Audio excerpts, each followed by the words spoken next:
Alongside Miranda Kahn, J.D. Hayworth back with you on America's Forum. Miranda, you and your spouse get to the movies from time to time. Yeah, from time to time we do. You know, we still like the comforts of our home. Yeah, watching. Now it sure has changed. But yeah, I haven't seen American Sniper yet. Have you? No, I haven't, but I know it's getting all the buzz. That's all anyone's talking about right now. Well, I'm in the midst of reading the book that Chris Kyle authored some years ago, and I have to tell you, it is a very interesting read, to say the least. And then you stop and think that we lost Chris Kyle not on the battlefield, but here at home in an incident that is still enshrouded in mystery. His assailant claims it's post-traumatic stress disorder. It's a very sad end to this great hero. Our own John Bachman sat down before Chris Kyle's untimely death. Let's hear now from the real Chris Kyle, memorialized, if you will, in the new film American Sniper. You said that you wrote this book to honor service members and their families for their sacrifice. Do you think the majority of Americans have even the slightest understanding of what war has done to families like yours? No, sir, not at all. I think for the most part, they think everyone who comes home has problems, and then they don't even fully understand what goes on over there, that how horrific war actually is. Even though you have all this media embedded, it can't capture the raw emotions that these guys are feeling, and they can't even show all the graphic details that guys are living day to day. One thing, in your book, you give several vivid accounts of what it's like to be in combat, and tell us what it's like when you're sitting there, you're a sniper, and you're sitting there about to pull the trigger in battle. I mean, it's definitely, you're not trying to humanize that person. You're not thinking about them or their family or anything else. You know, when I was in those situations, the only thing I'm thinking of is trying to stop them from the act of violence that they're trying to commit on my guys, the allies, or the innocent civilians in those cities. Something else you talk about, you say when you came home, your wife said you took off your cape.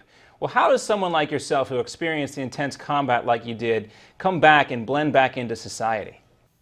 Well, when you come home, you definitely let your guard down. You realize that you're not in a day-to-day threat anymore. And, you know, I'd stub my toe or break it going up and down the stairs, and then my wife would just laugh at me.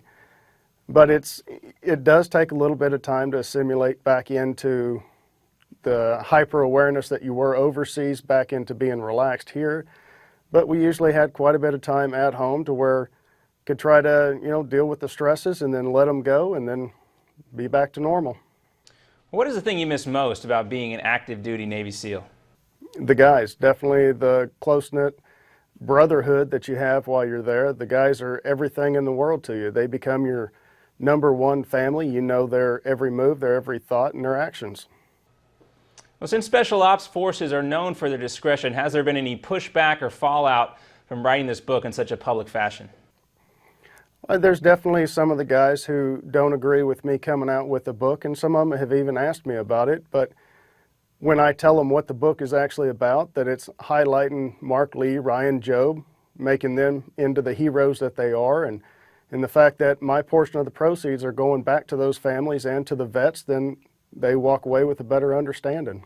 Finally, Chris, what is the best way that the average American, folks like us, can help or honor, even acknowledge the sacrifices made by service members and their families during wartime? Well, it's not even just wartime. I don't care if you served 1 year or if you did 35 years. You've served your country and you did an honorable job. And whether you were peace or war, you put it out there and you were willing to sign that blank check up to including your life. So these guys, you know, everyone's starting to come out now and say thank you, especially in the airports, but I'm trying to get people to take it another step forward. Let's show them thanks. And it's just little random acts of kindness, whether you want to mow their yard or babysit so they can go on a date or take a nap, cook them a meal. If you just show them thank you, it'll blow them away, and it means a whole lot more than just thank you. The late Chris Kyle. An interview done with our John Bachman almost 3 years ago. Miranda, Chris mentioned the name of Ryan Job. Coming up later on this program, someone who's authored a book about Ryan Job and Chris Kyle and their unique relationship in action overseas. Right. Of course, there's been a little controversy surrounding the film and the book. As some of you may recall, former Navy SEAL and Minnesota Governor Jesse Ventura, he's calling the film as real as Dirty Harry. Of course, some of you may know that he won his defamation lawsuit against Kyle because Kyle was claiming in his book that they got in some kind of altercation. And of course, Kyle is now gone and he's seen can't his wife. Right. We have to step aside. Back with Congressman Marsha Blackburn.